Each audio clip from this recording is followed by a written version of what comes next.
This is the JWN podcast. Michelle Tompkins is a licensed professional counselor who practices expressive arts therapy, where she uses multiple creative techniques to help people find the solutions to their problems from within. She believes most people already possess the answers they're searching for, but traditional clinical ways aren't always the best and most complete way to help people see that. She treats therapy as an art form as well as a science by using tools such as visual journaling, which we'll go into detail pretty early on in the conversation. I know you're going to find this episode fascinating, and I truly hope you share this with someone who you think might benefit from a creative approach to care. This is my conversation with Michelle Tompkins. So, you were saying you were a huge Twilight fanatic. Oh, I just knew this was going to take me down a dark road. We hadn't even started yet. You're like, I have something embarrassing to tell you. I'm like, what? I used to be at the Twilight. I'm like, that's not embarrassing. But actually, it was really exciting because, as crazy as it is, I got really into it.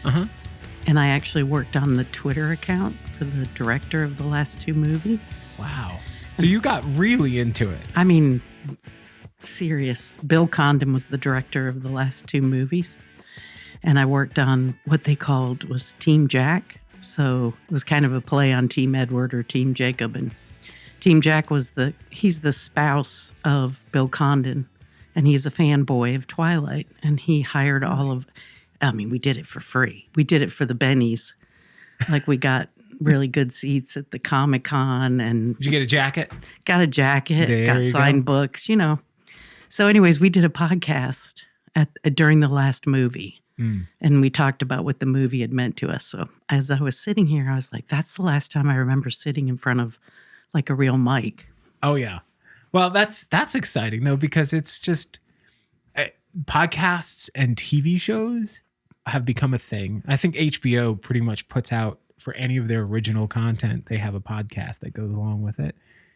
And I've found that for certain types of shows, there was Lovecraft Country was a show that was on HBO.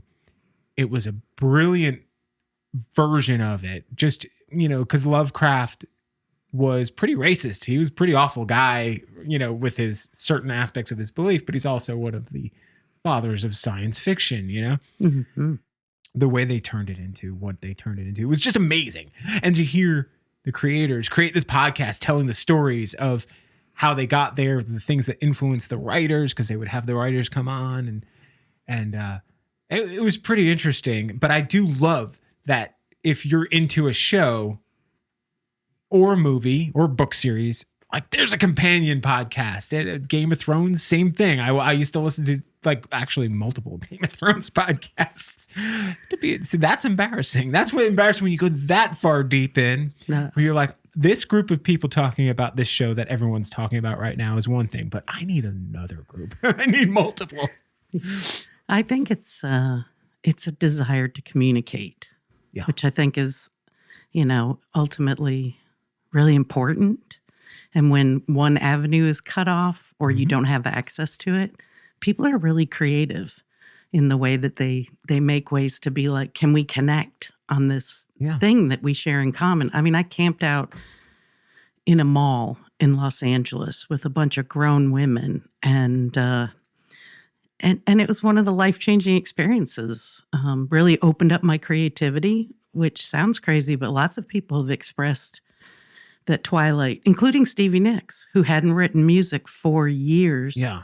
And she fell in love with Twilight.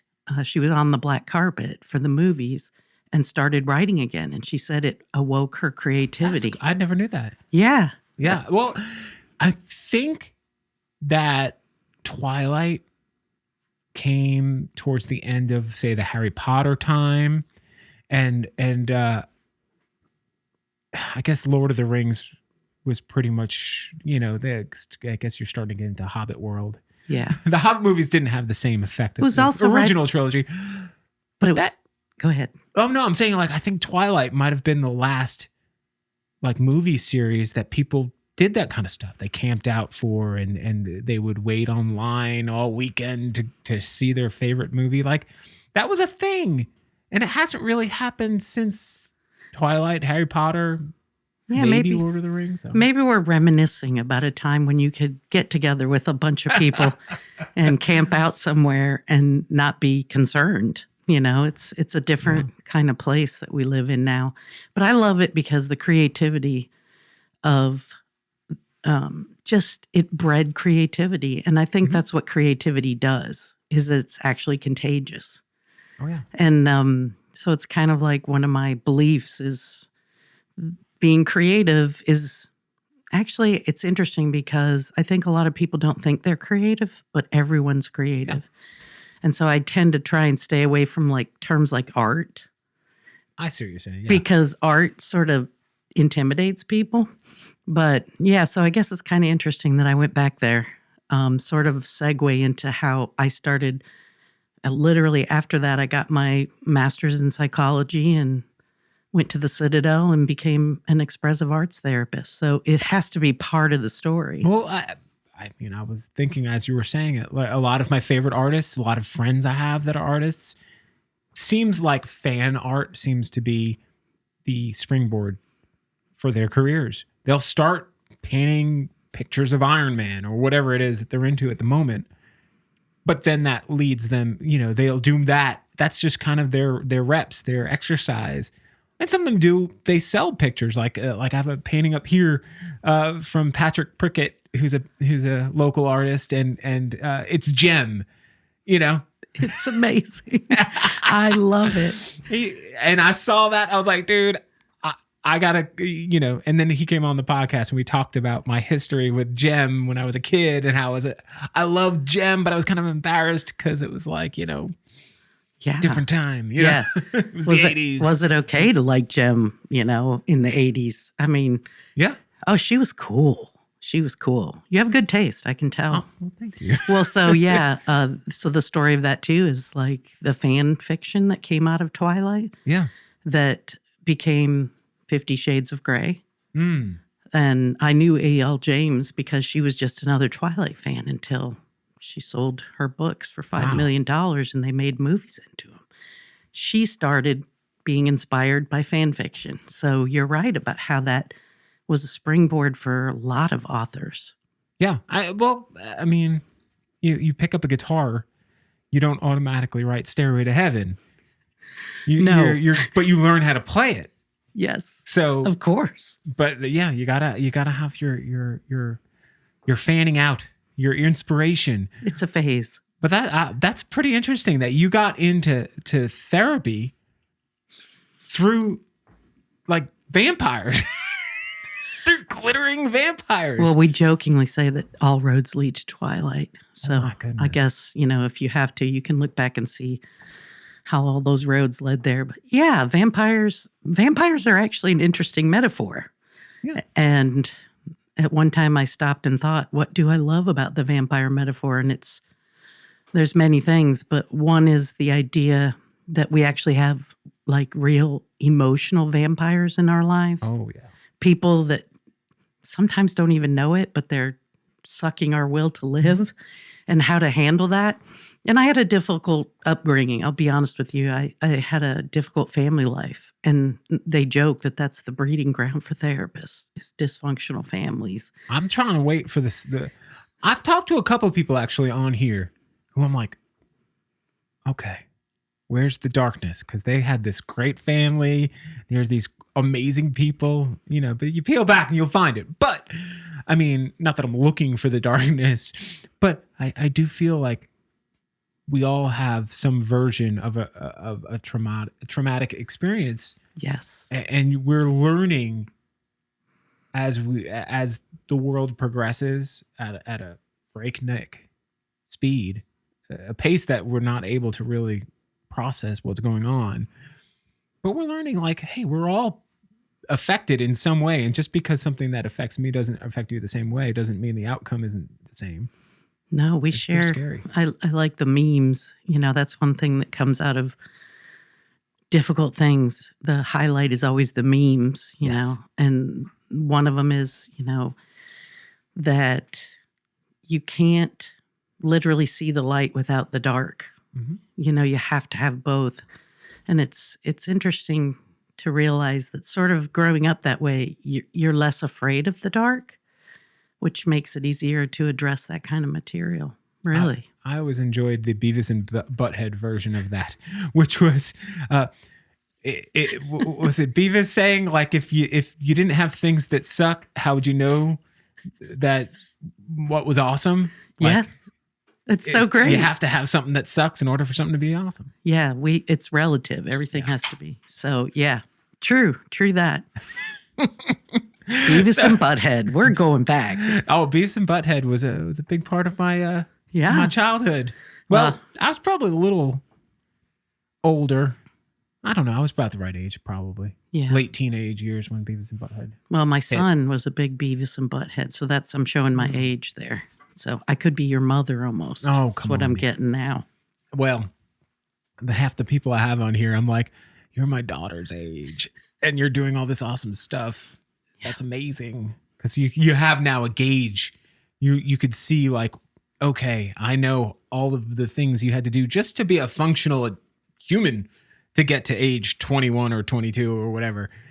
And then you're like, oh, and you've done all this on top of that. That's unbelievable. People are very amazing and resilient. Yes. And I love connecting with them. And I love talking. The reason why I brought you on here, we've gotten about, I don't know, 10 minutes into the podcast. And I haven't even explained anything about what we're doing here today. And I will do an intro. I'll record it later so you don't have to be tortured by me trying to have a coherent thought in one sentence or two. But I was very interested in, especially from talking to people, understanding the importance of what art and creativity means to me in as far as the communication tool. Because I realize that people are, like I just said, people are resilient and amazing. And I think we don't all thrive with language, with English, Spanish, whatever language you speak. We don't all thrive with that as a way to communicate. I'm sitting here talking to you and I'm moving my hands. I'm looking at you in the face.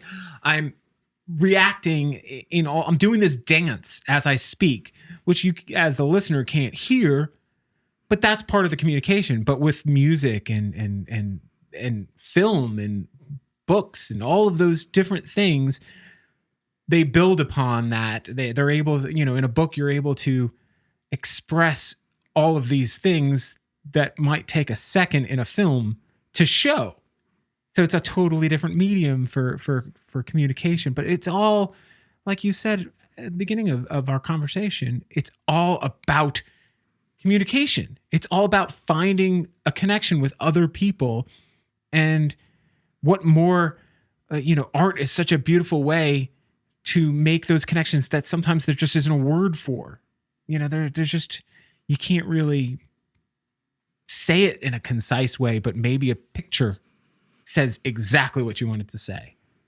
So absolutely. So the reason I brought you on here is because I reached out to a mutual friend of ours, and I said, do you know anyone who specializes in art, in therapy, using art as one of their tools? And your name came up. So I was like, oh my goodness. Okay. That's a good friend. Yeah. I was like, all right, let me reach out. And because honestly, I see this thing going on where people, a lot of people my age get into therapy. It becomes like, I don't know. I don't know if it's a midlife thing or what, but then again, younger people are in therapy. People of all ages are into therapy. A lot of my friends that are my age are currently, a lot of people are in therapy right now. Just let me say that. Yes, a lot of people need to be. But the position I find myself in is I'm like us talking here right now. This is great therapy for me, but that's not obviously a clinical substitution for actual therapy. But I'd be more interested to know about the different forms of therapy for people who don't maybe connect vocally. You follow what I'm saying? So I'm interested in figuring out, well, what's the industry doing? How's it adapting? And what brought you to the point where you were like, this is what I want to focus on, or this is a skill I want to learn and pass on to other people. Hopefully I'm making sense. Absolutely. I mean, I'm on the train. I'm right behind you. I'm following. All right. So tell me about, we just talked about how you kind of got into therapy in general, but more directly, like, what was the process for getting into art therapy? It's interesting because when you asked that question, a couple of things flashed into my mind, and I trust that. So that's kind of how I work when I work with people, is I trust my own visuals that come to mind. And one of them was that my children on March 5th, 2001, were in a school shooting. Oh, gosh. And it was in Santee, California. And I was working in advertising at the time. So I was already in a creative field. I was a graphic designer. And I loved the creative aspects of that, but the marketing and selling was hard. It's kind of a business for young people. But after that happened, I just realized I really wanted to work with people and help people more directly. And I moved to Charleston, and I had a bachelor's degree in psychology. And I found out that Charleston has one of the best clinical programs in South Carolina at the Citadel Graduate College. And I applied and got in. And in that time frame, I was also practicing a form of art called visual journaling. Interesting. Yes. What's visual journaling? Well, that's great. I'm glad you asked me, because it's like my favorite thing to talk about besides Twilight. It's a form of expressive arts. So I just want to say this. I originally thought about doing art therapy, but what ended up happening was art therapy is a very focused title. And so I wanted a more broad title. I wanted to be like a licensed professional counselor or therapist with a clinical background. And at the same time, I have this mentor. Her name's Juliana Coles. All of you Google her. Amazing artist, incredible human being. And she taught me her techniques of visual journaling. And we were talking one day, and I said, you're an art therapist, right? You don't have the degree. You have an MFA instead of, the MA in psychology. But her workshops were so intense about expressing visual communications to yourself. Right. So she taught me how to do that first. And then when I went to school and got my degree, I was like, this could help so many people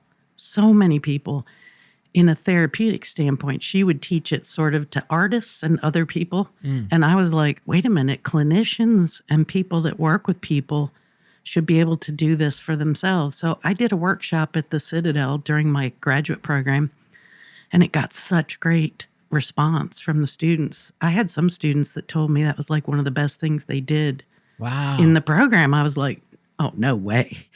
But it really hit them. So I taught them how to visually journal. And visual journaling, I brought some with me. So I can show you sort of an idea of it. It's a combination of words and imagery without the intent of making art. It's only to express yourself. And you learn to express yourself with words and imagery that resonates with you. And over time, you start having this conversation with your work where it's actually teaching you maybe what I would call your first language. Because visual is our first language when we're born, before we have words.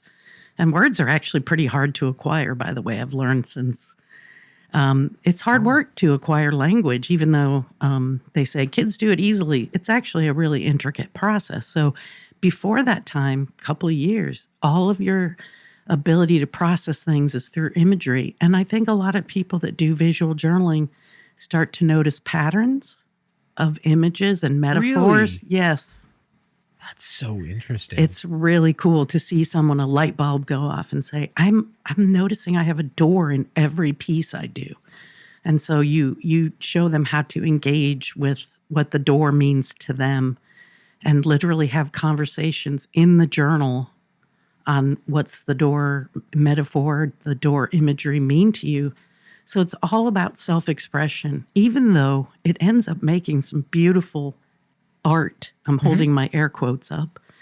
The intent is not that. And I think going around the back door with a lot of creative people and taking them off the hook, like no results required is what I call it. Yeah. This isn't about hanging something on the wall. Although if you make something that you feel that strongly about, please feel free to do it. It's about communicating with a part of yourself that's deep inside. And like you said, some people don't process cognitively, and talking is not always effective, especially with trauma. Yeah. A lot of trauma is pre-verbal. So you don't even know why. You don't have any words for it. So imagery becomes really important. And then as I went on with my training, you kind of get into it after you graduate and you're like, oh, I didn't learn enough in school. I have to learn what I really love now. That says everybody in any thing. And I started noticing I actually didn't resonate with real clinical stuff as much as I had been taught. I actually was rejecting some of it, which is our mutual friend. Her and I resonated with that a lot. It was like, okay, clinical background's great, but therapy is an art form and a science. Right. Both. And so I imagine the target moves because everybody's so different. Yes, you have to be, that's why the name of my business here is Charleston Creative Counseling, is because I really believe using creative techniques to help the person sitting in the chair in front of me instead of having some set idea, because you walk in and they already have the solution. You just have to help them find it. Right. And that's a creative process. Wow. That's pretty interesting. So is it more like I'm picturing kind of like a vision board type of let me show you a piece. I'll try to explain it. I'm just going to show it to you with no judgment. And this is just a piece that I've been working on. So, well, that's very beautiful, by the way. I know you said you're not trying, your goal is not to make something visually like commercialized or anything like that, but this is gorgeous. So let me describe it, since we are an audio podcast. Yes, I want to hear this. Okay. So the dominant colors to me seem to be purple and blue, like a night sky, space kind of transitioning into maybe twilight. I don't know. Might be bigger. All roads lead to twilight. Yes. So your eyes drawn immediately. Your eyes drawn to a woman in a sphere. Kind of looks like I don't know, like a giant bubble of sorts with eyes going around the frame. And so she's kind of pushing against the walls of this sphere, and she's got flowers. She's wearing a beautiful red dress with roses. I imagine that might be some sort of Twilight reference I don't get. No, just joking. Let's see. There's a Taurus constellation right above her head, and it's kind of singled out from the rest of the stars that are in the night sky. It's like in a black cloud. Let's see. She's got a tank top on with what looks like it could be a comet or something. It's like a round shape with the beginnings of a tail on it. There's a lot of words surrounding this sphere as well. Some of them are cut out. There's a couple of ticket stubs here, and warning labels, poison warning labels, and then there the things that you've written in there. One of them says the overculture. And then it says toxic. There's a label that says toxic, and it says bears down, do this, don't do that. They shape trim. Mm-hmm. Okay. Malform, diminish, enslave. All right. So there's just a lot of negative energy around this person, and she's got this wall, and everything's looking. I don't know if they're looking at her. They're just looking at me as the viewer. They're not really looking at anyone. They're facing me. So, this is the reality of ourselves and over our lives. Our lives. Okay. I'm sorry. And our lives. I apologize. Let's see. There's the other dominant figure in this. Oh, there's also the moon patterns, by the way, above the sphere. Phases. The phases of the moon. And then there's, I guess, is that a sun or just another star at the top here? Yeah, it's actually a really good question. What do you think? Well, could be an ovary, could be an egg with I like that interpretation. Going towards it, but it looks kind of like a sun-like or a star thing, but there's like a stairway of some sort leading up to it. Oh, I love that. Thank you for that. And then so the other dominant figure is this kind of statue. The eye is replaced with another one of these eyes that are around the I'll call it the protagonist. Maybe, I don't know. Yeah, it's good. of the piece of work. Hopefully people are following along. I will have to take a picture of you with this and then that would be great and share it. Yeah, with this podcast. interpretation. So it makes sense, but I like trying to pick out the things that stand out. Like, so she's standing in front of a clock that's upside down. Mm-hmm. And the clock is like 6 minutes to midnight, but it's upside down. I'm not sure what that means. And I'm not quite sure. It maybe could be a ticket or something that it's on top of. You're very observant. And there's, so the statuesque figure is pulling up her dress or his dress. I think it's a her. Mm-hmm. I'm guessing. But she's pulling up a dress and exposing, there's like a line pattern, which could be musical clef thing that's wrapping around, but then it's like a whole solar system motif behind there. Like there's just planets and stars. And it's really pretty. Oh. And then on the other side, it looks like more tickets and words. One is the loneliest number that you'll ever do. So we got a Beatles line in there. That's actually Three Dog Night. Three Dog Night. I'm sorry. No, I mean, that was before. Wait a minute. Did the Beatles, somebody else record it too? But I remember. Two can be as bad as one. It's the loneliest number since the number one. Yeah. So it's a lyric from a song. So I'm not going to overinterpret your interpretation because I love it. And I'm actually going to go back and listen to it. Right. And I'm just describing. Yes. So what I am seeing is this person. So I'm sorry, I'm going to keep going on this because now that I've described to people what I'm looking at, and what I'm getting from it is that there's somebody who's built up this world, this wall around them. There's a lot of negative input, but it's also blocking out some beauty, and it's blocking out all of the wonders of the world because they just have built their own little pretty garden and they've walled themselves into it. So that's kind of what I interpret it like. Somebody is almost being overprotective to the point where, yes, they're keeping the negative energy out, but they're also keeping all of the amazing other things in the world out. Yes. So that's what I see.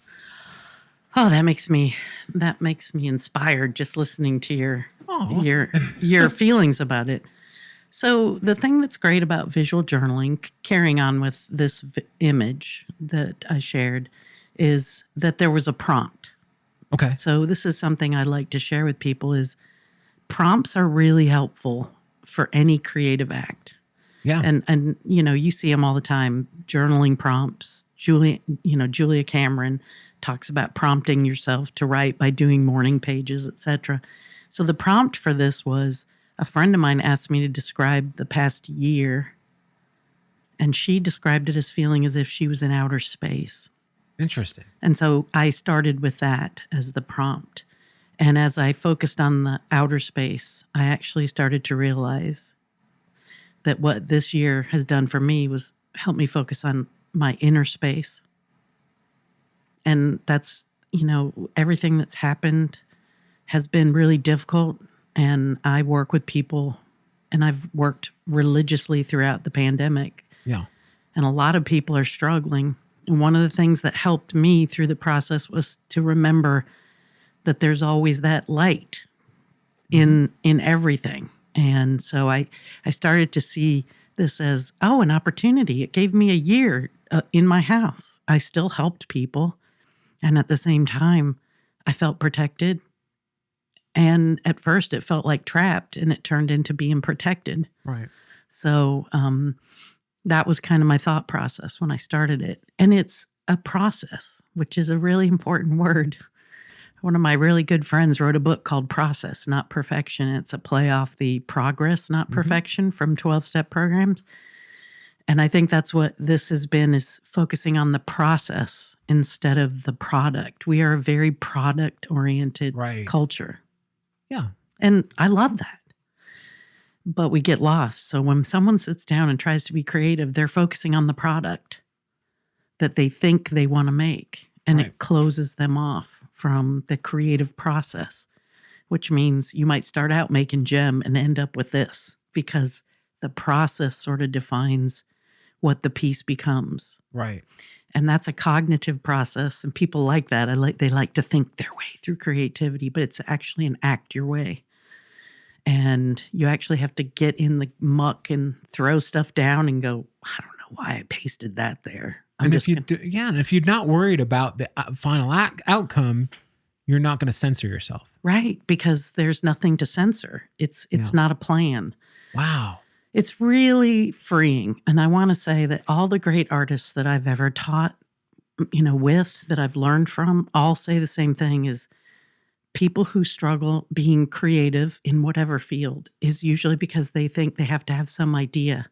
You have to just get in there, put your hands in the paint, dance around the living room, start a screenplay, write your morning pages. You have to be in the process. And all the people who've ever been successful being creative with their lives say that same story.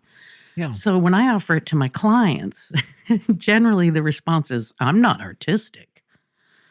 And I said, well, you don't have to be artistic to do this. Can you cut stuff out of a magazine? Can you paint with a simple paintbrush? But it's very frightening to them. Well, it's funny. What? And I'm just going to interject. It might not even have anything to do with that. But the same type of person who thinks that they're not creative is also the type of person to look at something from, say, like a Basquiat, and go like, I could do that. You're right. Yes, absolutely. Yes, you can, but you didn't. And he had to let go of something to create that.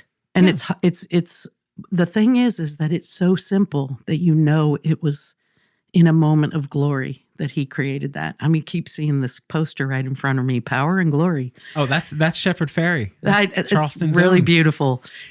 But so glory is when you make something that you didn't plan and the muses sort of played with you through the whole process. Yeah.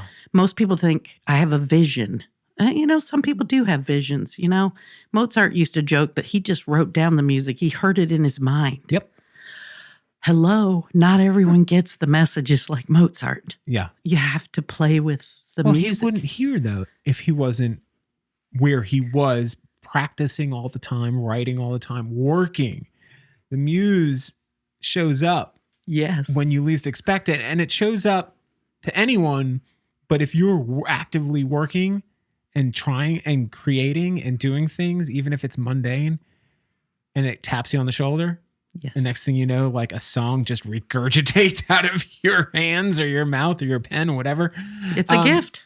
It's a gift of practice. Yeah. And it's because you were ready to receive the message. Yes. And interpret it. Well, so what this helps a lot of people do, and what I just want to explain this real quick to make sure. So when I said earlier about art therapy is a modality that focuses on visual work. Right. And it's amazing. And we have some great art therapists. What I ended up doing was going to become an expressive arts therapist. And the reason I chose that was because they use multimodal. So what that means is they use visuals, movement, music, drama. So all of the arts, but you actually use 2 or 3 modes together. So when I work with a client, I might have them cut out images while they're listening to a playlist they created that they listen to when they're depressed. And then they'll work while the music's playing, and then maybe they'll get up and dance and come back. And I mean, honestly, I love telling people, here, I'm going to ask you to do this. And you don't have to. I'm a therapist, not your mother. So Right. you get to choose, but I really want you to try it. And when they really want to get better, they do it. And Yeah. and if they come back and go, I hated that so much, I'll be like, okay, let's try something else. Yeah. And you just find your way. But there are some people who find expressive arts easier. Then they bring their book in and they do what we just did. Yeah. Which is they go, okay, here's what I was thinking, Michelle.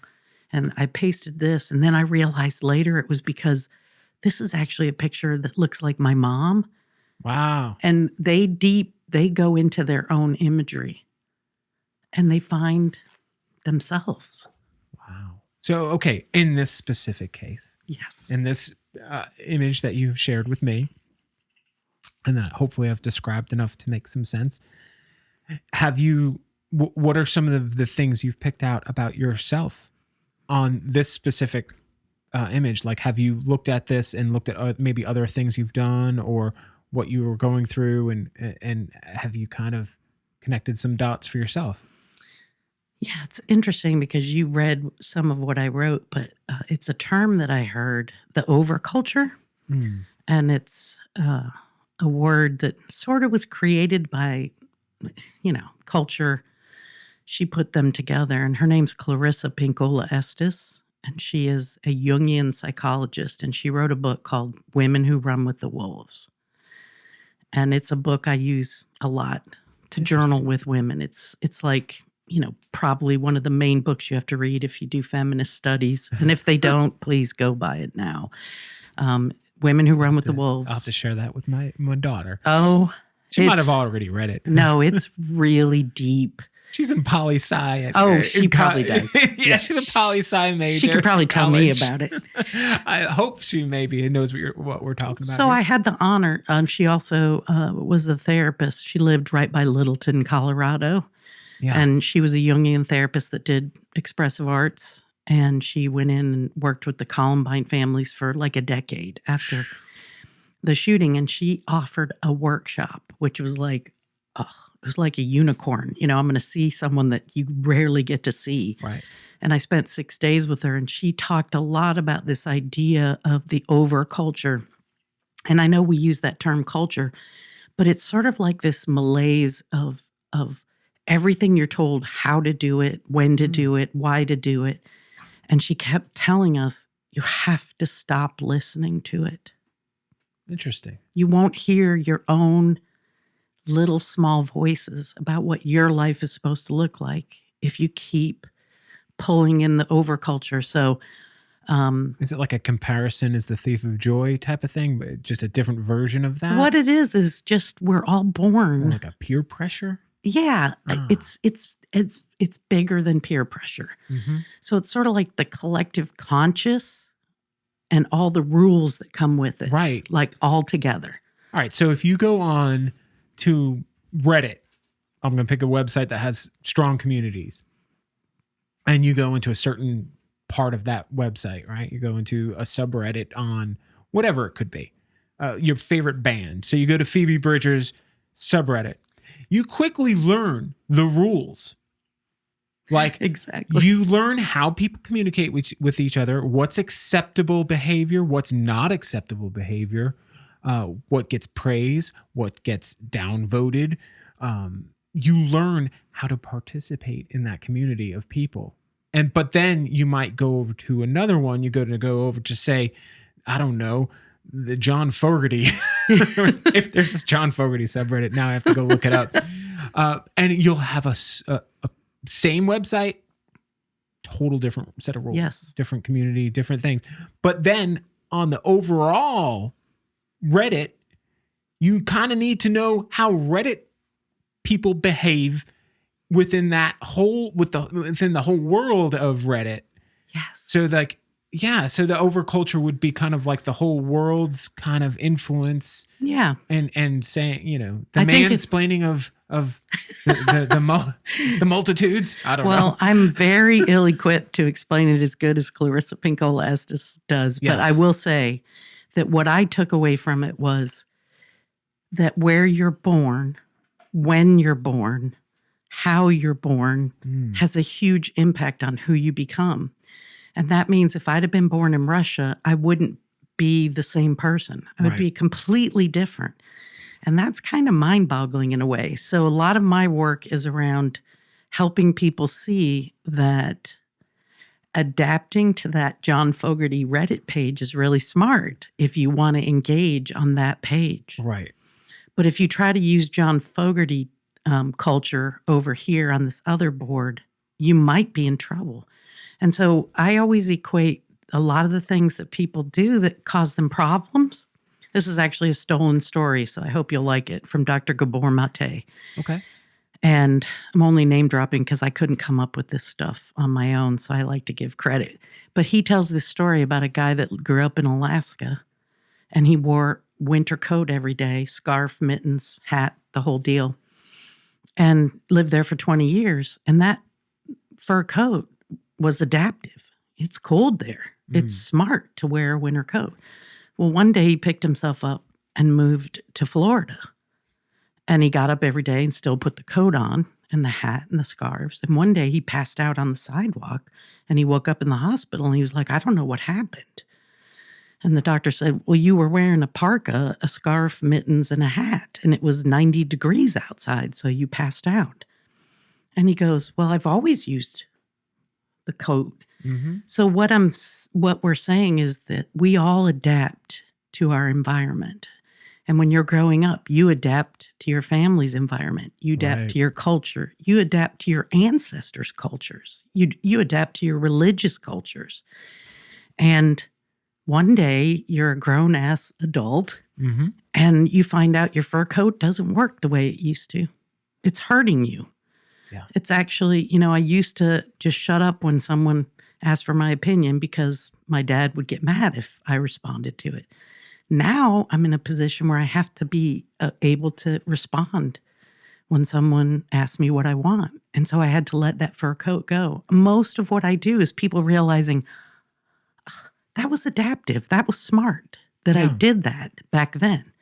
Now I have to let it go and find a more currently adaptive technique. And I think that's what ultimately the best kind of therapists do, is help people find those little things that are their fur coats that they still think work, that are killing them. Well, it's amazing to me, the human condition, how resilient and adaptable we are. But a common thing, you talk to people, the fear of change is so strong in people. But what you're kind of explaining is that, change is just life. It's never going to not change. And if you want to experience the most out of life and visit all the different subreddits besides Phoebe Bridgers, you want to see John Fogerty, and maybe you want to go over, say, Phil Collins or something. I don't know. But if you don't learn how to get past the fear of change and adapt, and like you just explained, the overculture, as long as you don't get trapped by that, the world is this beautiful thing. And that's exactly what I'm seeing here. Like this person kind of trapped. And then there's beautiful stuff that's going on around them as well as the negative. Absolutely. And I think it helps to realize that we actually, the human brain likes to stay the same. And it's a real developmental survival technique. So the truth is we like homeostasis. Yeah. It means we like it when things are sort of status quo. Even though as human beings, our souls kind of go, this is boring. But there's a part of us that goes, but everything's okay. Everything's good. I've got all the chess pieces on the right spots. Everything's good. And you notice that doesn't last very long. That's temporary, like all things. So I think that is part of, even if you look at the overculture, one of the things we're struggling with right now is that we don't have a lot of people that understand change, the concept of change, and how to create change in a constructive manner. Sort of like one of the things I really respect is Martin Luther King Foundation has rules on how to make social change. And if anybody knew how to do that in the face of terribly difficult old opinions, let's call them, the overculture at the time was very strong. He knew how to create social change. And I think that we see a lot of social change going on, but there's a lot of people uncomfortable with it. And well, current times, we don't have to talk politics, but like someone like Stacey Abrams, who, bust her butt for a good portion of a decade, enacting social change, boots on the ground, knocking on doors, peaceful, saw the problems with where she lives, figured out, well, here's how we can fix it, and took the time and put in the effort. And what's scarier is the she shook the foundations of the whole country with what she did. She opened a lot of people's eyes, and the reaction has really, in my opinion, it shines a light on the kind of malicious intent of those in power that want to stay in power. And that is like, let's just, she did all of these things. Let's close all those roads. Let's stop people from being able to exercise their freedoms. They saw what she was doing, and they're like, oh, we got to shut all of these roads down so someone like her, because if there's a Stacey Abrams in every state, then if everyone were to vote equally, you would never have a lot of the problems that we currently have. Absolutely. Because if everyone had a true equal voice, they would vote in their best interests. And their best interest would be good policies, not, names they recognize from TV. Yeah. I think she's a great example. Thank you. Because actually social change is kind of grunt work and boring and very little esteem for it. Yeah. You don't get a lot of press. Yeah. And she's been lucky enough to get recognized. Eventually, yeah. But yeah, like you said, she was like, most people would be like, overnight success. Okay, 10 years I've been doing this, right? A decade. And I think that's kind of, so what I think of the overculture is that power structure in place that we all feel like we have to attune to. And the reason I think it's really important is because the whole weekend that I was with Clarissa, she kept saying this thing, and I want you all to remember this. Even rules about art, rules about anything. You'd put a little question in her basket, and she would be like, okay, we have a question. How can we overcome blah, blah, blah? And she would look out and go, it's all made up, people. It's all made up. Somebody sat down one day and said, let's put a light here that tells people when to stop and when to go. And you're at 3:00 in the morning at a red light in the middle of the country and there's no one else there. And do you ever think to yourself, why am I sitting here? Every time. Exactly. But I know, like, it depends on That's the overculture. Yeah. That's the overculture, is that there's nothing wrong with you going in your car. There's nothing dangerous. You're not going to hurt anyone else. Mm-hmm. But I'm going to sit there until that light turns green because somebody made up red lights. And somebody made up religions, and somebody made up what women should be like and what men should be like. Mm-hmm. And we got made up by our families. Yeah. A lot of what we are, we have to sift through and determine, oh yeah, I'm keeping this. Mm-hmm. And I think expressive arts really help some people dive into that process, which is a little bit different than just changing your thoughts. Wow. Which is a big part of real talk-oriented therapies. Right. And I also do EMDR for trauma. And well, I just love the idea of this. I'm sorry, I don't want to. Yeah. But I love the because my understanding of therapy when I was a younger person, I was forced into therapy. Were you? Family situation. Yeah, I don't have to go into all the details, but I get it. It's not that unique a situation anymore to come from a broken family. So you kind of you find yourself in this situation. I didn't want to be there. You know what I'm saying? I didn't know why I was there. Yeah. I just wanted to play. I was a kid. And I went through a string of therapists, and I just didn't understand what was going on. And I would talk to them, and they would write in their notes, and they'd probably say 3 words the whole time. And it was always like, and how did that make you feel? And you're like, okay, whatever, blah, blah, blah. And you just talk about whatever was going on. You just talk, right? Mm-hmm. And I didn't have an appreciation for what was going on. I didn't understand it. I was just, but if I were given something like this, where, okay, in traditional therapy, you do the work, you do the talking, right? But with this, you're doing the work, but you're no longer talking. Now you're firing on all these other things and you're letting things happen subconsciously. Now, if I'm talking to you right now, which I am, if I were to just start subconsciously blabbering, it would become very strange quickly. And it'd be hard to make any sense out of it. You'd really have to like stop it, play it back and listen and go, what are you trying to say there? But you know what I'm saying? It's not in a, it's just blabbering. Yeah. And it's not in a way to consume it. Whereas is creating something tangible, or it doesn't even have to be tangible, but creating something using whatever it is, collage, paints, photos, whatever you want it to be. Yeah, that's such an active thing. You're now doing the work. And for someone like me, it doesn't feel like work. So you're doing it. Yes. You're putting in all the work and the effort. And then you can reflect on all of that yourself. Yes. Like you don't even need the therapist at that point. They're just there to kind of like, as you're doing right now, smile big and be like, you got it. Yeah. But but they're there to give you the tools to work past it once you figure out what's bothering you and identify all of the things.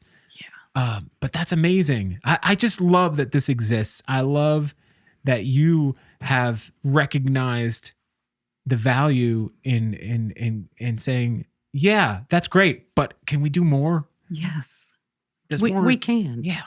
And I think there are many people who find creative ways of solving their problems much more helpful and life-changing than just talking. Just some people. Not everyone. There are lots of people who process. I actually am an extrovert, introvert. So sometimes I'm literally thinking and processing while I'm talking. That really works well for me. But some people don't process that way. They're very introspective. You know, we misunderstand what extrovert and introvert really meant, technically. Mm-hmm. It was the way you process information, not whether you were outgoing or not. So the technical meaning of it is a little different than the cultural meaning. So it's like some people can dive in and talk and process and come back the next week and go, oh, I thought about what we talked about last week and it really resonated with me. And here's what I've realized since then. That's great. When you have someone like that, you let them talk. Yeah.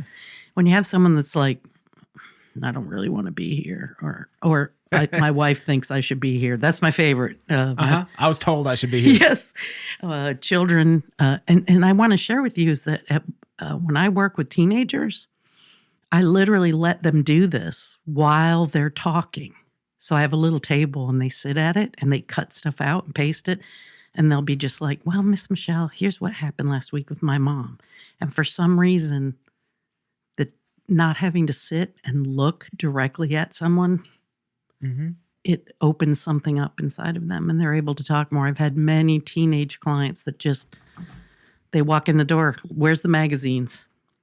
And I've reached out to them in some ways that this has done more than I could have ever done by myself. So it's really depends on, like you said, the client.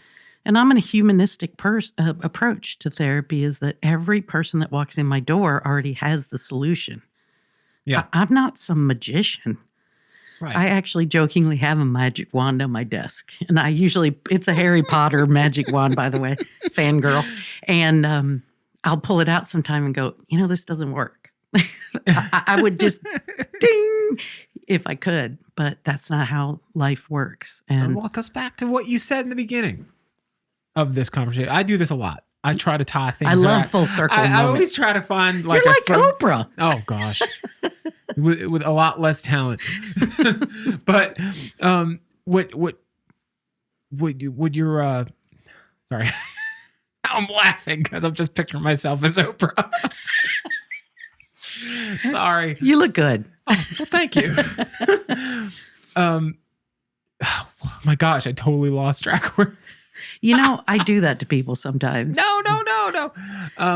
So full circle moment, going back to what we were talking about at the beginning, is that people, was it the Harry Potter thing the magic wand? The magic wand. I'm sorry. Yes. The full circle moment is if you could solve the problem by waving a magic wand, what's the point? They wouldn't need me. Not even the needing you. Without the process of getting to the solution of their problem, not even the solution, the answer maybe, or at least an answer to their problems, is in the solution, is in the process, right? Yes. So if you take away the process and you could wave a magic wand and say, you're no longer hurt, you are fixed. And the person was, to me, that is no different than giving them a magic pill. Yes. And the problem I have, and I'm sorry if I'm getting controversial here, correct me, because I am no expert, but I am scared of medicine. I'm scared of antidepressants. I'm scared of anything as a solution instead of crutches to help get you to the solution. So, and I mean, at a young age, I had a girl. I thought I was in love. We had, when you're a teenager, if you could date someone for more than a year, that's like long-term commitment territory. And I had a girl in high school I was with for a long time. And I remember when she went on medication and it changed her. It changed her to the point where I was like really freaked out, and scared. Yeah. Because she became a lot more happy on the outside. And she became, she said it was like a light switch. She said she woke up one day and she felt great. And it's the best she's ever felt in her life. And I was like, I felt happy for her for feeling great. But I was weirded out because she was no longer the person I knew. Yeah. So I was immediately just like, and for my own reasons, I just kind of freaked out and mentally checked out at that point, which is probably not, this is why as a young pubescent boy is not the best person to be there for somebody. At least I wasn't when they're going through extreme emotional issues. And but I immediately, I saw the change and I was like, this isn't natural. This is weird. To me, it felt like someone waved the magic wand and the happiness of her not feeling whatever emotional pain she was feeling is one thing. But I was like, there's something wrong with this. It freaked me out. Yeah. And so what's your feeling on the current situation with therapy combined with pharmaceutical drugs? Well, I'm about ready to get really down in the dirt. Please do, because I speak from stupidity. I just speak from I see that. I didn't like it. So there's so much to unpack with what you just said, but I will say a couple of overarching things is number one, this is just my theoretical perspective, which is very different than what other people practice. And when you come to see me, this is what I present to you is here's how I operate. And my basic core belief is that most of what people struggle with is childhood stuff. A lot of people are saying that's, not true, but I think the science is in that period of childhood where we're being formed, basically like Play-Doh, has a huge impact on our lives. And if there's any trauma in there, it can go unresolved for the rest of your life and cover over many things, including parts of your authentic self. Yeah. And you never become your best self. So I have a slant towards that. I literally believe almost all addiction is unresolved trauma. I think the trauma experts, if you listen to them now, Gabor Mate, Bessel van der Kolk, Peter Levine, people who know this business of trauma, all say that 99% of all addicts and alcoholics they've ever worked with have had unresolved trauma. So the trauma focus needs to be shifted. So instead of asking, what's wrong with you? We should be asking, what happened to you? And that's my motto. That's how I approach my work. And when we talk about trauma, we have to fix that word too, because people think trauma is just a blunt force. What we call jokingly, and it's not meant as a joke, but big T trauma. So trauma like a sexual assault, a violent crime, going to combat, things like that. That's what people think of trauma. What we want to do is sort of navigate that the overculture created that idea about trauma. Trauma is actually any wound that at the moment it occurred, the brain couldn't process it. And that can be small things, and it can be chronic things like a divorce can be a very traumatic experience. But it sort of gets shoved under the rug as, well, it's not like you had to go to combat.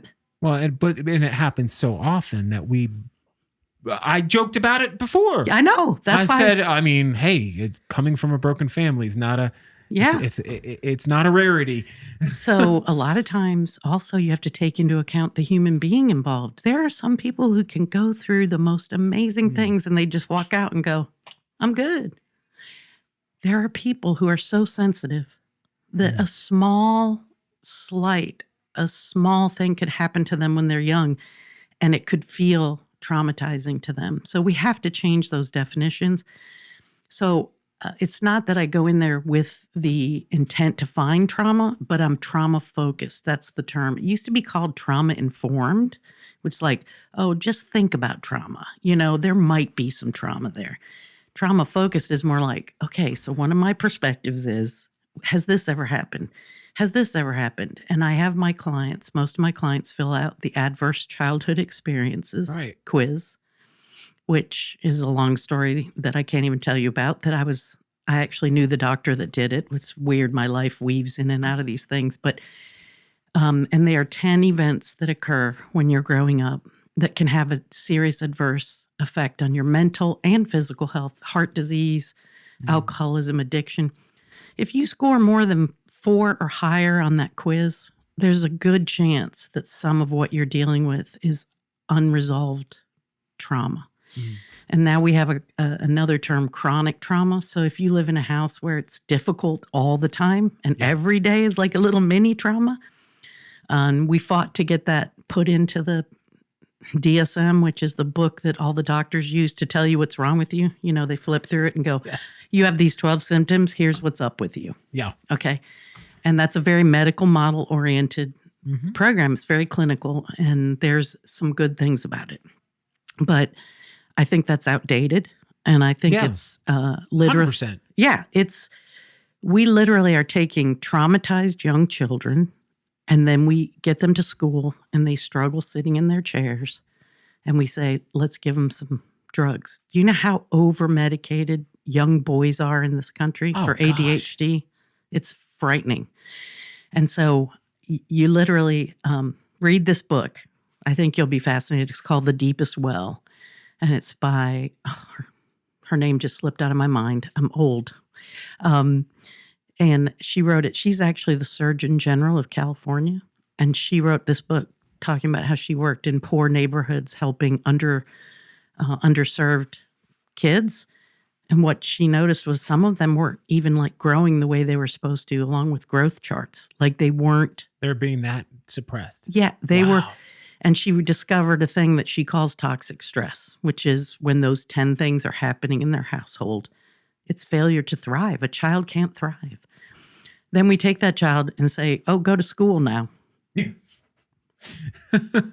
And you throw them to combat, basically. And then, then you wait till they're older. And I'm a veteran, and so I've worked at the VA here. And I believe a lot of people that join the military are probably people who are susceptible to trauma. Well, So then we take them and we send them over in combat, somebody who's already susceptible to trauma.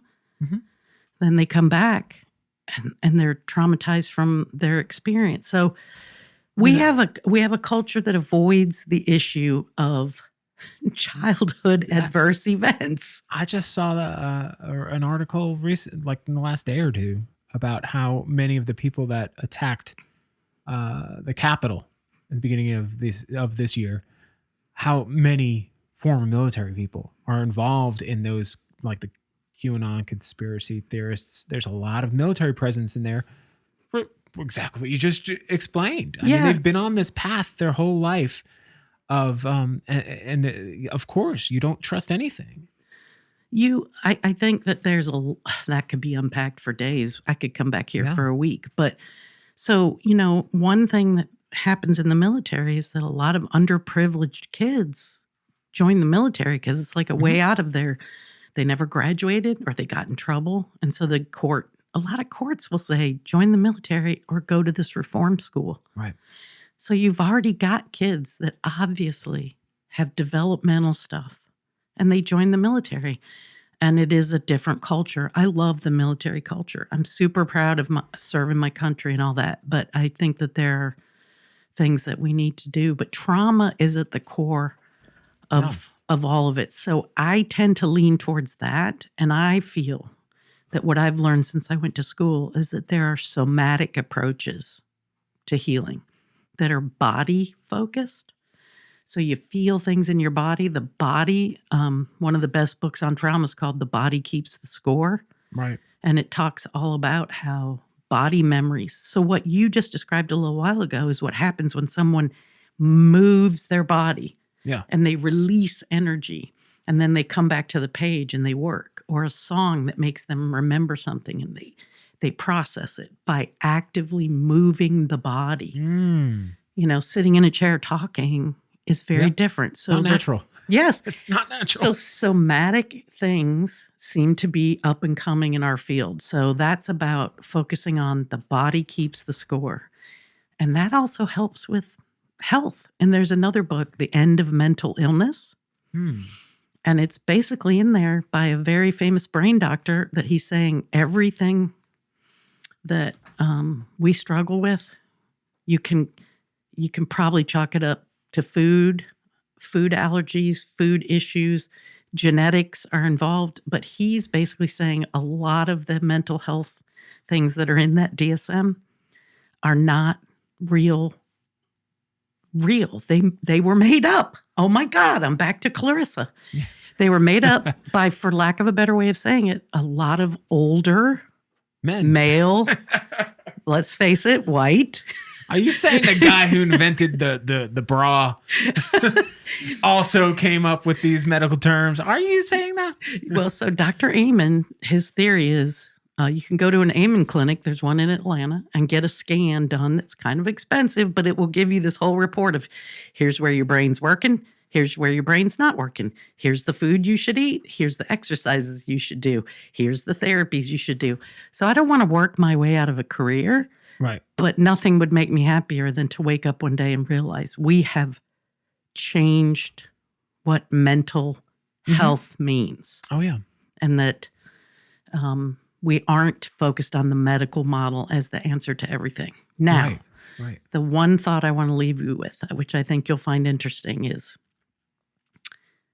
most of the robust research, randomized controlled trials, whatever, the buzzwords you use to validate something, show that there's the most optimum way to get better, so to speak, to feel better.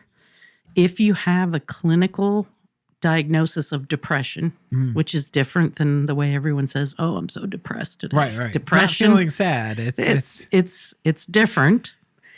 And if you have a diagnosis of that and you use medication and therapy together, not one without the other. Right. You have the best results in feeling better.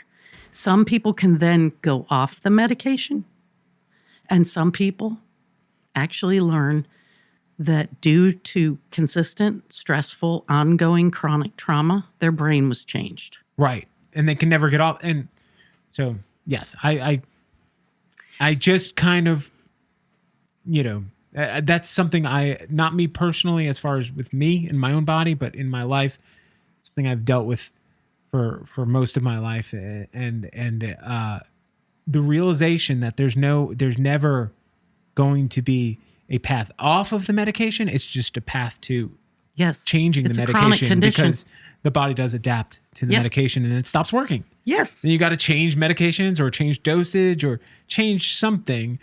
But I do 100% with the total change, not just even medication and therapy. Everything else you were saying too, like changing your diet, like really taking what you eat and just try eliminating one thing out of what you eat. Maybe a Coke Zero. Don't you dare. I'm going to get to an argument. I'm treading on some thin ice here. But you eliminate that for maybe 2 weeks and see how you feel. And see, is that thing serving you or is it not? Is it dragging you down? It's tough because it's hard work. You know why? Because when you take away something that isn't serving you, it hurts. It sucks. It does. I hate to use that word, but it's a good one. Yeah, the people do like the keto diet. They'll call it the keto flu, and they joke around about it. I'm like, well, you're really just getting rid of all the sugary added, the add-on stuff that you don't need in your body. Yeah. And your body's reacting to it in a negative way because it's become dependent on it. It'd be like if you were an alcoholic and you just quit drinking cold turkey, you could die. Yes. You got to be careful. Let me just say this. I'm going to reiterate this. If you've been drinking consistently a certain amount every day, do not go cold turkey on alcohol. Like you said, it can be fatal. Oh, gosh. So, and that's something that I honestly don't think a lot of people know. So I'm totally on board with that. I'm totally open to the idea that, old ideas, they die hard. They die hard. And lots of people are invested in those ideas. Oh, yeah. Well, how do you tell somebody if you grew up your whole life and like you're just whatever, you're a good person, you have good parents, and your parents taught you to do something and they taught you this is the way it is. And then you find out later on that the society has basically moved past that idea. And now what you thought was a good thing is kind of bad. Yes. And to try to tell them, hey, that's bad, they almost take it like, are you trying to say my parents are bad? They take it as like an assault on everything they know is good. Yes. And that's a hard thing that's a hard thing to explain to people. Like, oh. Yeah, that's why I think there's a lot of things going on right now that are really teaching us a lot. Like there's lots of ways to tell people something. Walking up to them and going, you're evil is not a good approach. Right. And I had your parents were wrong. No, don't say that. Well, so here's how we answer to that. You ready for this? Mm-hmm. So what we say that I think it's valid and true. So it's not shining people on, but what we call it is transgenerational passing of habitual thinking. Yeah. So it's not your parents' fault. Should we blame your grandparents or your great-grands? Yeah. How far do we go back? So the point is that your parents were taught by their parents who at that moment, they were giving them their fur coat and saying, it's cold and you need this. Yeah. So you don't want to catch a cold. Right. That's not how colds get caught. But here, don't catch a cold. And then you meet someone that says, the reason you passed out today was because of that fur coat that your parents gave you. There's nothing wrong with the coat. Right. It's useful. It right. It's useful when you need it. But right now, you're overusing it or trying to use it when it's not appropriate.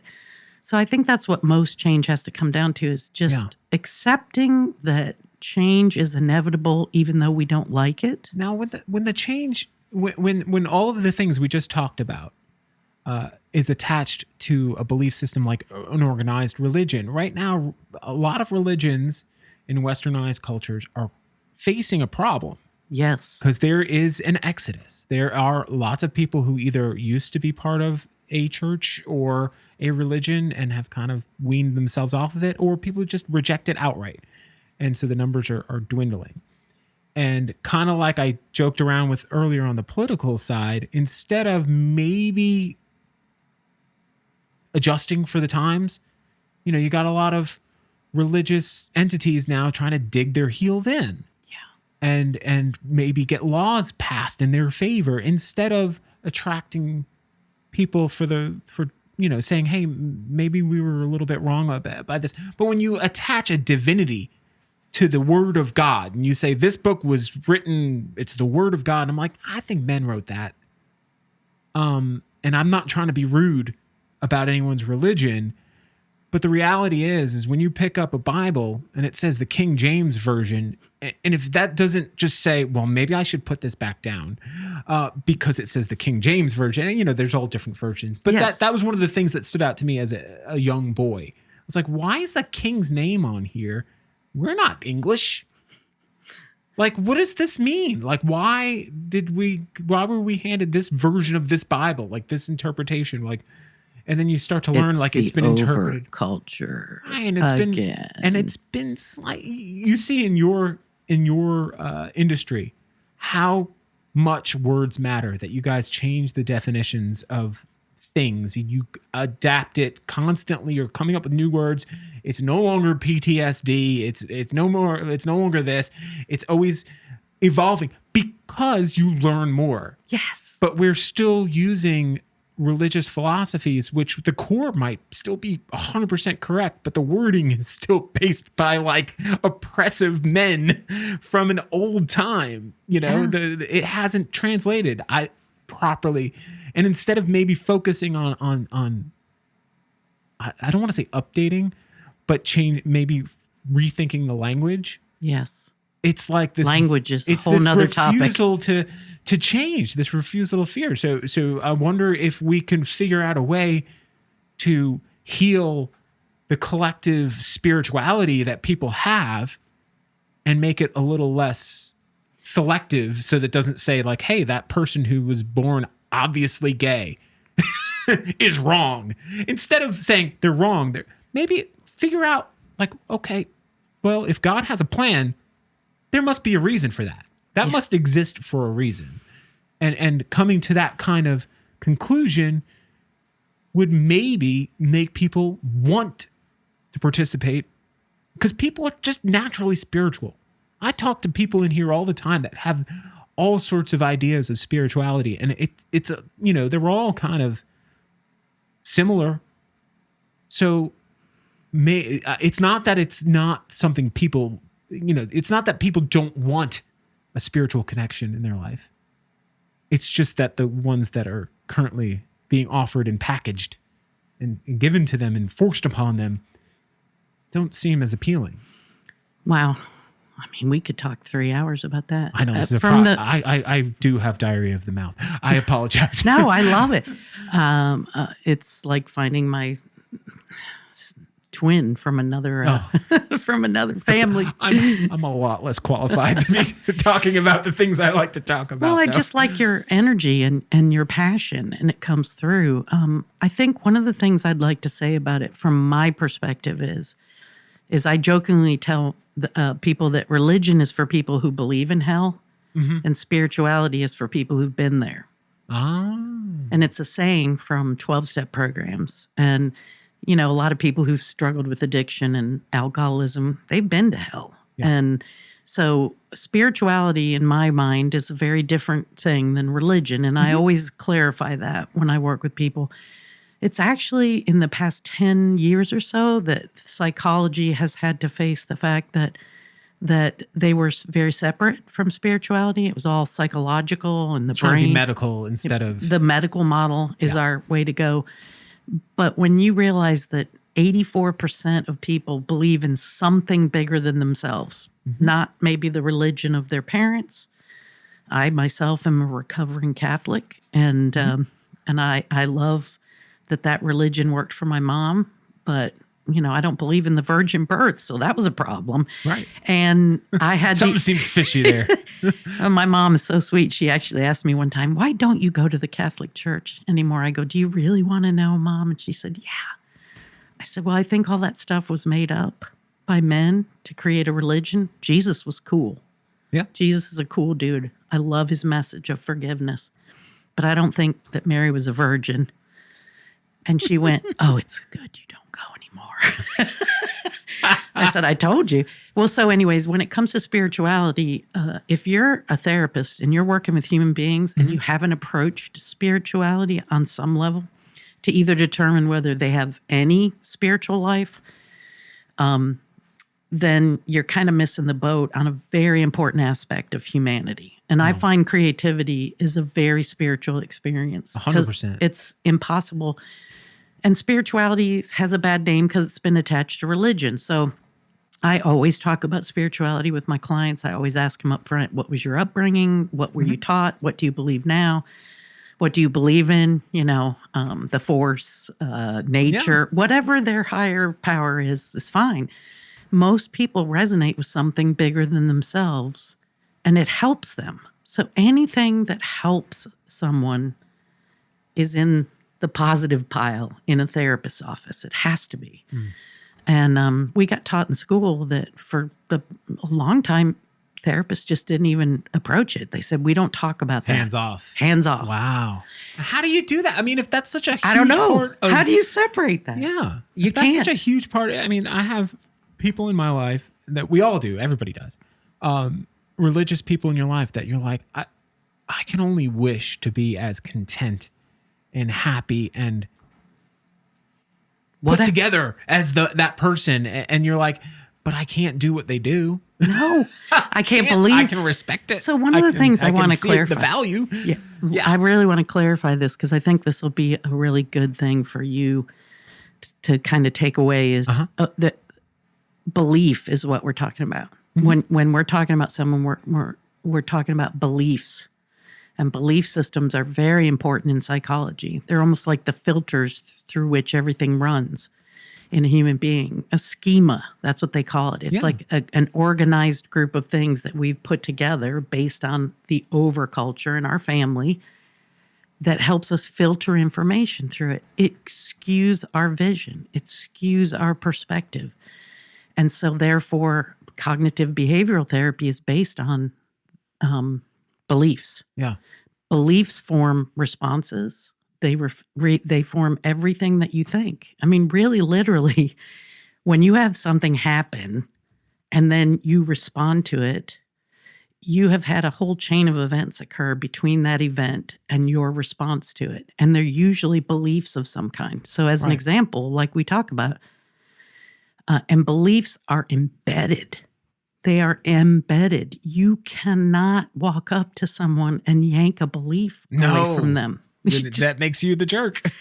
And that's really hard because in today's world, we have a lot of people that want to walk up to people and say, your belief is wrong. Right.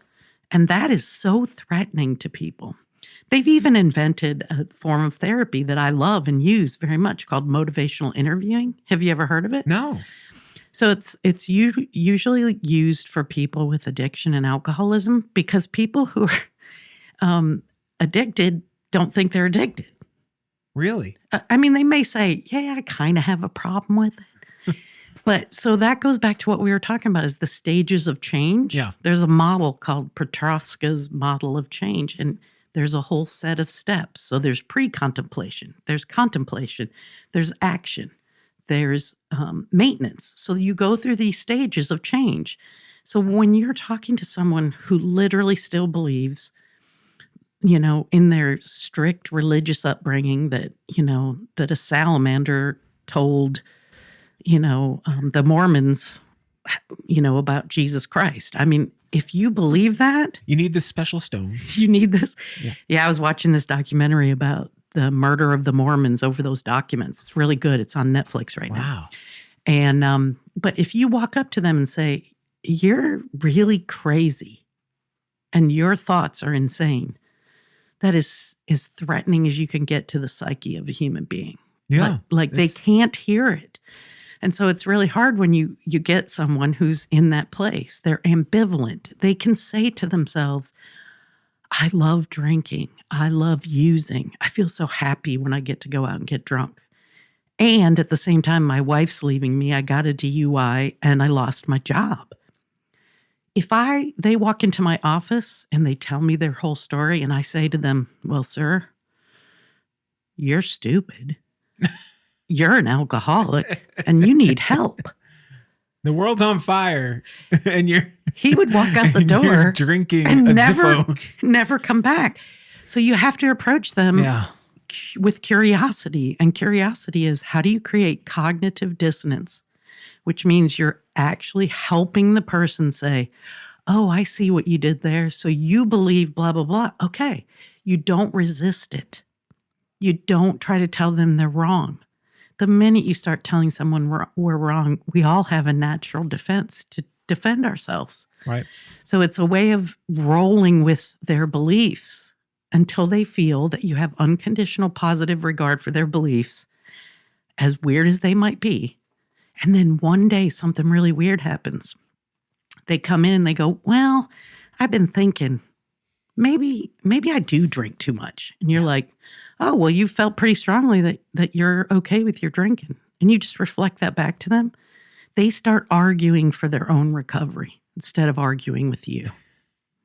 And if you're good at that, so what happens is everyone that comes to solve any kind of issue is ambivalent. We all feel ambivalence. I love being married. Next week, I might be like, why did I marry this guy? Of course. That's just life. If you don't, then there's something wrong with you. Right. So we have to normalize ambivalence, first of all. Mm-hmm. But what used to happen is the therapist is acting out the person's ambivalence by pushing against their beliefs. And instead, when you roll with it and go, okay, so you believe a salamander brought this message. Okay. Yeah. I'm fine with it. Let's keep going. What does and that then mean? What happened? And then they just go, wait a minute. You're so different. Everyone's been telling me there's something wrong with me and I need to get my shit together. And you're literally just not arguing with me. They will start to do their own processing of the real truth, the cognitive dissonance between what they want to be and who they are. They can do that. But if I walk in there going, there's something intrinsically wrong with who you are, they're going to defend that until they die, basically. And that's what I've been really watching the culture right now. This is a big thing right now. It's like, he's a sexual predator. He's this. You know, it's hard to hear that when your belief system is that you're not. Right. And so we live in a really weird time right now where... the current event right now. Yes. With Matt Gaetz, a United States representative from Florida. And he came out. He's like, oh, that girl I used to date. Like, he truly did not understand that. Well, I'm not going to pretend I know what he understands, but he said it like, oh, there's nothing wrong with dating a 17-year-old. Well, yes, there is. Yeah. Especially in certain states, especially when you take them internationally or over state lines. Now it's a real big problem. But yeah. I just think that it's hard for people. And that's a conversation. I mean, it's a valid conversation to have. It absolutely is. Because there are definitely 17-year-old women that are perfectly mature enough to handle a relationship with an older man or something like that, I guess. But we have rules for a reason. And so, yeah. Yeah, until they come up with something better, I follow the rules. I would say the rules, to me, those rules are always kind of weirded me out in the aspect that my wife is 3 years younger than me. But if I had dated her when I was 18 years old, then all of a sudden I'm really problematic. But now I'm married to her years later, because there's a big difference between a 15-year-old girl and an 18-year-old girl, as there is with an 18-year-old and a 25-year-old girl. So context. But I always get, if Matt Gaetz dated this girl and he was 19 and she was 17, I would say, I don't know. They're probably she's probably more mature than him. Yeah, well, that's without a doubt, I think. But yeah, at any age. But when he's a 30-year-old man dating a 17-year-old, so it's sort of difficult because one thing therapists that I try to avoid is moralistic perspectives on things. Yeah. Because that's a little different. Like, I have a moral system, a value system that's mine. It doesn't have anything to do with my work. It might inform my theoretical perspective, but I try to keep what I think is right and wrong, which has gotten way grayer Yeah. as I've gotten older, because once again, we're back to that overculture. I've seen a lot of things that I think we've lockstepped and followed as a culture that are not healthy. Mm-hmm. And we all have to admit that and sort of evolve. But at the same time, I think that there are structures in place that create safety for people. Right. And people need to feel safe. And even though we all act like we're all adults, even as adults, we do better when we feel safe. And safety is an issue, particularly during the pandemic. Yeah. It's like you don't feel safe leaving your house. Well, let me ask you a question. In general, what's something that the average person can do to someone else in their life, whether it's someone they love or just even a random stranger, to make them feel safer? What's something that you can actively work on what's something I can do on a regular basis to make people feel, not make people feel better or not feel safe? It's funny. There's so many things going through my mind right now, but I guess the one thing that I would like to say is ask them. Ask them, like, I'm really interested, because that's such a question that's so personal. Right. Like, I could ask one person and they could say, stop lying to me. That makes me feel safer. Or can you just not drink on the weekends? Or can you, it's so important. They may not know. And if you have an idea of something that can make you feel safer, you can walk up to them and say, I don't feel safe in this situation right now because of blank. Could we do this? And approach it from that perspective. But I think if we all just sort of looked at each other right now as people who are, in one way or another, just not feeling safe. Right. In a general term, it's not safe to go out, to meet with people, to do all the things we used to do. But it's also not safe to tell the truth, to speak your mind sometimes now. You can't. Hard. So there's a lot of people that feel unsafe right now. And that's like an gigantic overgeneralization. But my clients that I've worked with through the pandemic, I think reinstituting feelings of safety is a beginning place for many people. Well, I just like the idea of focusing on, feeling safe. We all want to feel safe. We all want that. That's the biggest motivator probably for most people is safety, having a shelter, a home, food, insurance, all the things that make us feel safe. So I have another quote I'll leave you with that I love. And I think this is about trauma. It's about expressive arts. But the bottom line is that human beings need two things. And the body will start to say no to you when you don't have these two things. And it can create mental health issues. It can create illness. And it's really important. Attachment. Attachment is one of the core systems in human. Really? So the science behind attachment is robust and old. It's been around a long time. And attachment styles are pretty consistent. And I know you've met people that they get a little more nervous when they make a friend and they realize they really like that friend. Now they could lose that friend. They get more needy, like they need more contact. They just like, you didn't call me last week. Are you doing okay? And then there's people who are more like, I don't really need you. So there's these basic attachment styles, and they're created at a very young age with your attachment figures, your main caregivers. So as human beings, the other thing we need is authenticity. So there's a real part of us, which is what we're talking about today, is you have to be who you are. Or the body starts saying, we're not buying it anymore. You are not a computer guy. You need to be out in nature cutting down trees. I don't know how you do it, but you got to do it. But human beings do the weirdest thing. If we sense that our authentic self is unacceptable to our primary caregivers, whoever that is. So a major attachment figure for you is your wife and my husband. I will put away my authenticity to save the attachment, because attachment means life to human beings. We are scared when we're not attached.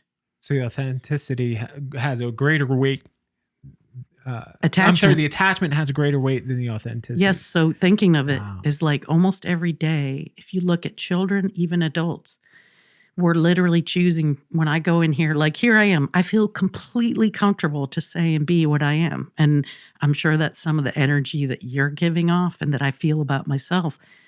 But the truth is if I got attached to you and started becoming where I cared about what you thought of me, I would start to pick up messages like, he doesn't really like it when I say shit.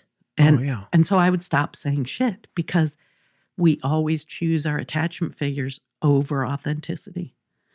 And that's just something really important to remember for kids too. So when they're growing up, and if you're in a household where it's not okay to be gay, artistic, flighty, not interested in school, not interested in sports, whatever the message is, you will change who you are to survive.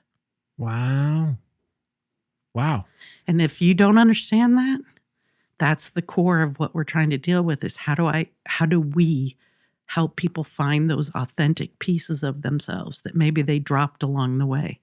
So are you saying like as a person though, maybe identify the people who are attached to you and focus on how you can help them be more authentic by not, I guess, putting a damper on the things that make them them. Yes. And instead of making them more like what you would want them to be, let them be what they should be. You just said a mouthful there. So that's, I'm always looking at it from the, yes. What can I do? So what you can do is just let people be. Yeah. Even when you disagree with them, That's you just brilliant. have to go.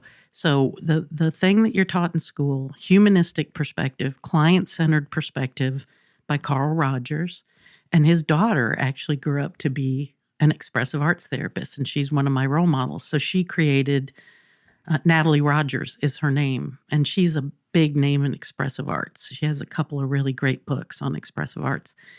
Her dad said the most important thing in the Therapeutic Alliance is unconditional positive regard. So unconditional positive regard is actually the grass, the ground that the change has to be grounded in, or nothing will happen. Wow. So that level of sitting with someone and going, wow, I just told this person the craziest thing. And she's looking at me like, so what? Yeah. And there's this level of acceptance that we have to have for each other because we're human. It doesn't mean that I'm not going to say, well, that sounds really scary and dangerous to me. But I'm not going to tell them there's something wrong with them because they're experiencing this. So unconditional positive regard is an incredible way to approach any relationship. It's like, I don't have to make you into what I want you to be for me to be happy. Yeah. You have to be who you are because ultimately you will be miserable physically or spiritually or emotionally, mentally, if you're not authentically who you are. And that overculture and the family and the whole thing, you've been told for years, here's who you are. Here's how to be. Here's Don't how to act be. like that. Yeah. Stop doing that. Yeah. How dare you? What will the neighbors think? All that kind of stuff. Goodness. So I think unconditional, if I were going to say that, it's unconditional positive regard, even for people that you might feel don't deserve it. I don't want to keep going off on tangents because I know your time is precious and we've gone a bit longer than well, you kind of warned me. You. But I do feel like if you've watched that Into the Storm documentary that's on HBO right now, and you watch those folks, if you're a compassionate person, you immediately start going like, oh, these people just really needed a team to be on. They just needed a group. They needed their Phoebe Bridgers subreddit. You know, they needed their community. We all need that. And it brought and everything you just described about like how they're so willing to give up their own identity to belong, for attachment, to be attached to whatever it is that they're all So think back conspiring for. On life, on what's the most basic thing with human babies is that we are significantly vulnerable for significantly longer times than almost every other mammal. And so, of course, we evolved to be, we're attachment. So when you cry and someone responds, that's life. Wow. Psychologically, that's life. So attachment is huge. And this is a lot to think about, and I love it. Yes. I love every moment of this. Hold on a second. If somebody were interested in what you do, how would they get in contact with you? What's the best way? Because if I Google your name, of course, all of the different therapy kind of aggregate sites come up, but you have your own website, right? Yes. So I have and I'm working on this, but it's called Charleston Creative Counseling. And I also have MichelleTompkins.com. And it also goes to my website. And I work with people. I do creative coaching. So if you're struggling with a creative project or it isn't always just therapy. So I kind of think of myself as a little bit of a coach and a counselor, and it just depends on the situation. And I like to adapt to my clients' needs. So right now, anybody that wants to know anything about expressive arts or trauma or how to learn how to do any of these things that I talked about today, they can email me at michelle@charlestoncreativecounseling.com. And I would love to hear from them. Yeah. And that's the best place to find you, because I think with a lot of people in your career, you're probably not as active publicly on social media, just because it's probably, you don't want to say something. You'd be like, you don't want to say like, let's go Atlanta Braves. And then like one of your clients is like, how dare you? I'm a Minnesota Twins fan. Yes. I'm crushed. So luckily, social media is downplayed very much in school. Yeah. They talk about how risky it can be. And in particular, Charleston is a very small community, really. And they're a little bit, oh God, I'm not going to say this backwards. Okay, they're a little bit less evolved than let's say, I lived in California where everyone has a therapist. People talk about their therapist. Here it's more subtle, you know. But one of the things that I would say is, geez, I just lost my train of thought. I'm sure it was amazing.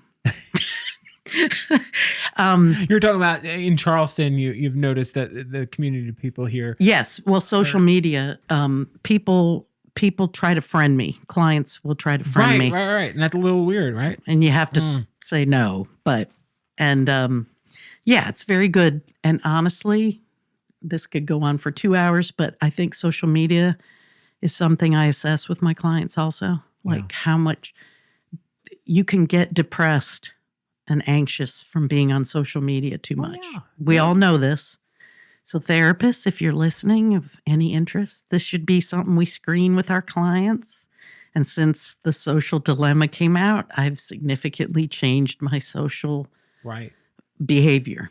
Well, I feel as a business, in the creative business, 99% of the people that come in here to talk to me about their creative endeavor, it's almost always like most of their interaction with people publicly online is through Instagram.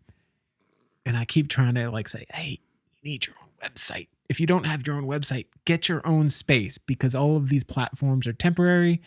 They could be gone tomorrow.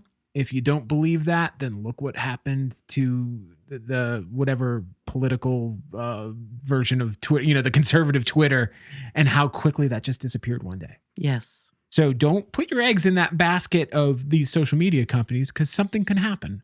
Yeah. They can get bought out. They can get, yes. they come and go. We've seen in our lifetime, we've gone through the Friendsters, the MySpaces, gone through all the different little, just changes of focus. But if you have your own website, at least as a creative person, because that's kind of my audience here. Yes. Definitely. Creative people. And for profession, because you're a professional, and you have this website, it's not beholden to anybody else. It's your ship. Yeah. You get to sell it, and you can set it off whenever you want. You can write whatever you want on there. You're not yes, you're beholden to certain things in life. The only thing that I'm beholden to is the standards of ethics that are required as a licensed professional counselor, which is the reason you get licensed is so that you can say that person actually did the schooling and the work to be relatively capable of. They weren't just some fool on that hosts a podcast talking like he knows what he's talking about. Well, I have the degree and I still feel like sometimes we're all learning. But what I mean is the licensing, the ethical codes that you stand by for your clients. That's all that I'm beholding to. But yeah, I think 20 years ago, I was a pop culture queen. I bought my website when GoDaddy just like came out. I just bought my name. That was smart. I had no idea. I bought my husband's name and my name. And I'm like, wow, that was smart. Yeah. So, but yeah, creativity is an issue because I just got told by someone, you need to work on your website because you're an artist and a therapist and you look a little too clinical. I was like, I am dealing with that all the time, apparently. Well, maybe you could barter some, you could hire a web designer that needs anybody help. Out there. I don't know if that would probably not work. I was joking, people. Yeah. If you're looking for free therapy, please do not contact. You can't barter therapy. I just want you to know that. No, and you don't want to have. It's unethical. You don't want to be working with somebody who's your therapist. What if your therapist doesn't like your designs? Oh yeah, that could affect the therapeutic relationship, which is not good. Today's therapy lesson is on how to say no, like your latest design to me. No boundaries. It was a real pleasure to get to talk to you today. It's so much fun. I'm glad you came. I'm glad we made this work. Sorry, it was such a pain to get me. No. I've listen. You're extremely busy, and every moment that I keep going on, I'm stealing from your time. So I'm giving freely. Thank you. I'm going to wrap this up, but thank you so much. Let's take a picture. Okay. All right.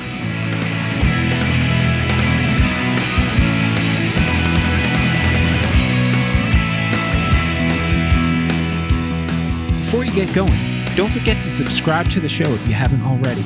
And also, you can check out more at jwnpod.com or follow me on Instagram at Joe Latex. That's at JOEL, the number 8X. Have a great day. Peace.